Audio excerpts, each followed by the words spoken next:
ko po ngayon is, kailangan ba nating mamalimos sa Amerika para sa EDCA? Ulitin ko, ang topic ko ay, kailangan ba nating mamalimos sa Amerika mula sa EDCA? So, syempre sinabi niya, may ibinibigay daw na pera ang Amerika para sa EDCA, no? Ito nga mga kababayan, ayon kay Sas na isang vlogger na pag-alaman nila na ang Amerika ay nagbibigay sa Pilipinas ng $100 million a year para sa EDCA.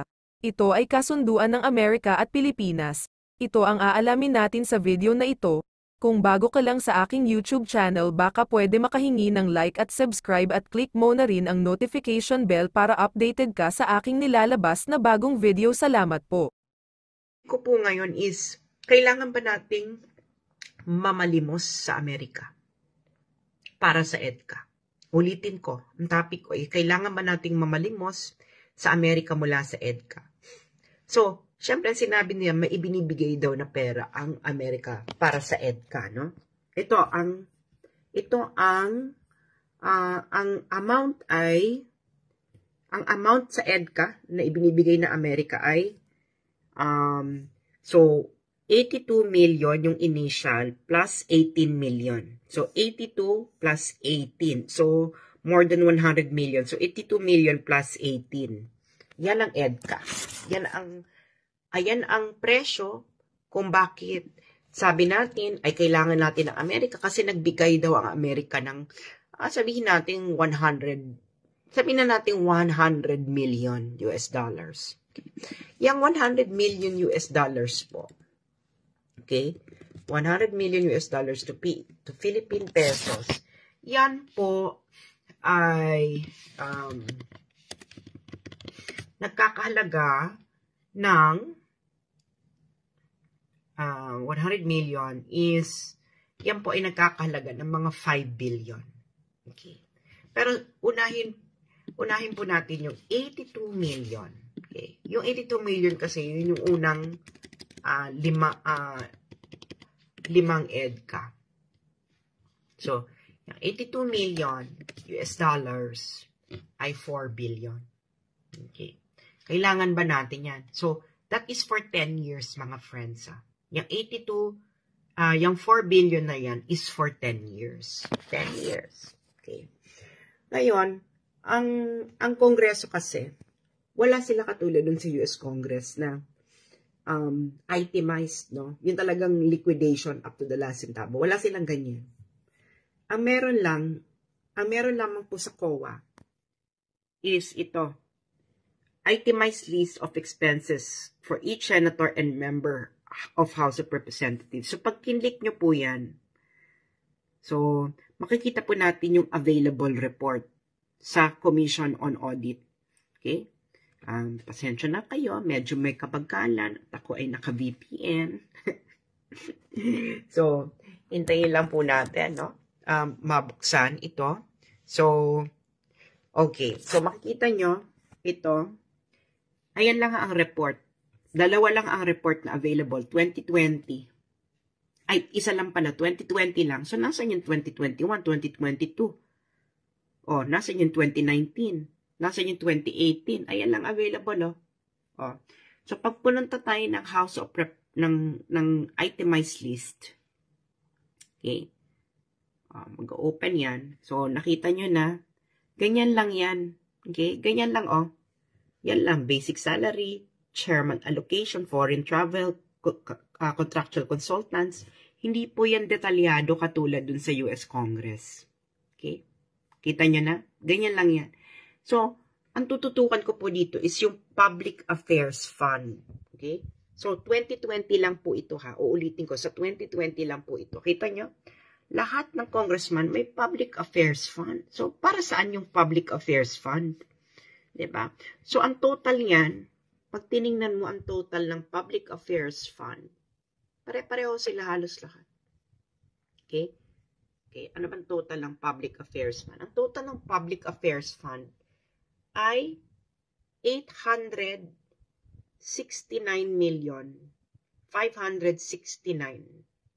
869,549,548.39. Ulitin ko. Ang Public Affairs Fund ng Kongreso noong 2020 lang ay 869 million. Diba? So, nakita nyo na. Ulitin ko guys ha. 869 million ang budget for Public Affairs Fund ng Kongreso. 869 million. So, isang taon lang ito ha. This is only for 1 year. Ulitin ko guys. This is only for 1 year. Okay? 2020 lang yung available. So, can you imagine?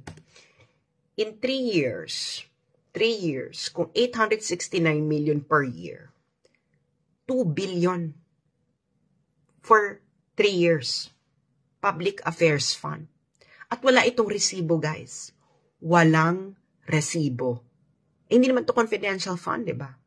So, 2 billion, can you imagine? Yung EDCA na 5, kailangan lang doon 4 billion. 4 billion yung binibigay ng Amerikano doon eh. So, can you imagine? For 6th year, pwede ka nang may pera ang taong bayan para tayo mismo ang gumastos sa pagpapatayo ng EDCA. Hindi natin kailangan ang mga Amerikano dahil may pera. Ang pera ay napupunta sa maling paraan. So, 2 billion, can you imagine? For 3 years, Public Affairs Fund pa lang yon. At Kongreso pa lang to. Hindi pa natin alam yun sa Senado. So, can you imagine? In just, kung itong Public Affairs Fund ng Congressman ay inilaan natin sa pagpapatayo or itong EDCA, hindi natin kailangan yung mga Amerikano. Kasi, saan ba mas kailangan ng pera? Diyan sa tinatawag na yung mga pinagtatayo na EDCA or para dito sa Public Affairs Fund. Di ba, dito sa EDCA. Pero hindi nila doon inilagay nila doon sa Public Affairs Fund ng Kongreso. Sa 2020, 869 million ang pondo. Bakit kailangan mo ng 869 million na pondo for Public Affairs Fund? Sige nga, makatarungan ba yan? Hindi ba? Oh, di ba ang sabi nila kailangan ito ng Amerika dahil wala tayong pera para doon sa EDCA na yan. Hindi totoo. Ang binigay lang ng Amerikano para sa EDCA na yan, mga 180 million, mga 5 billion lang yan, 6 billion. Oh. Eto, meron ka 869 million per year. Sa ano lang to, Public Affairs Fund pa lang to ng Kongreso, ha?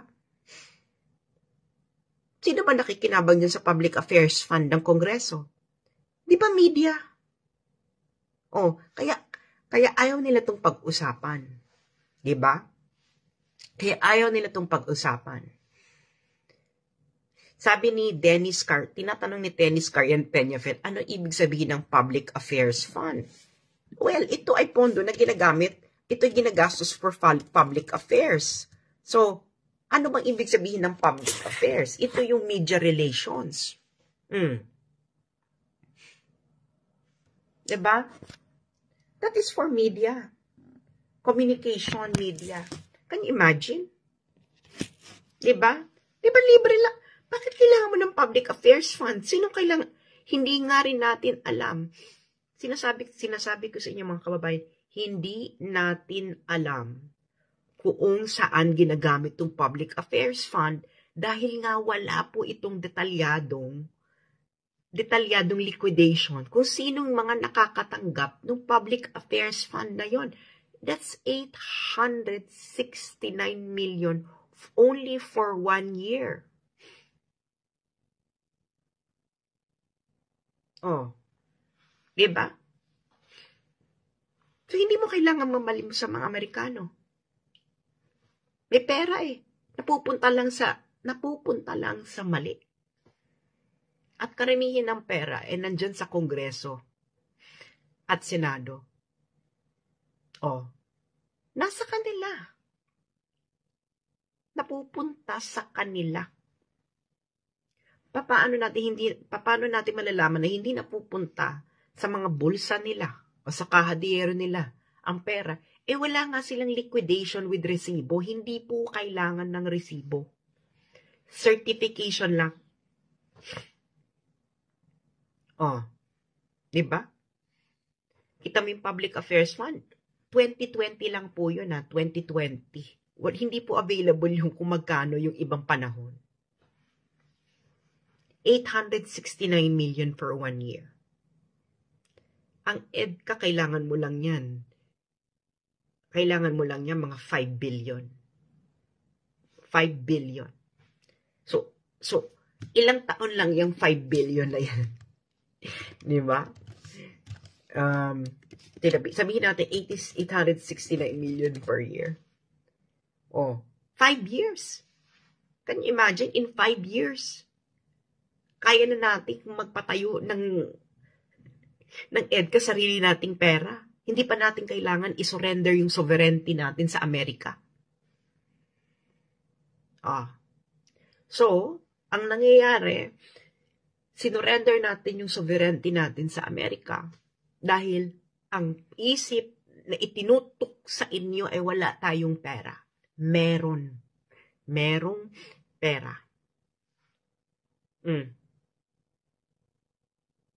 Napunta sa kongresista at senador. Yan ba ang pagiging makabayan? Kakapal lang mukha ninyo.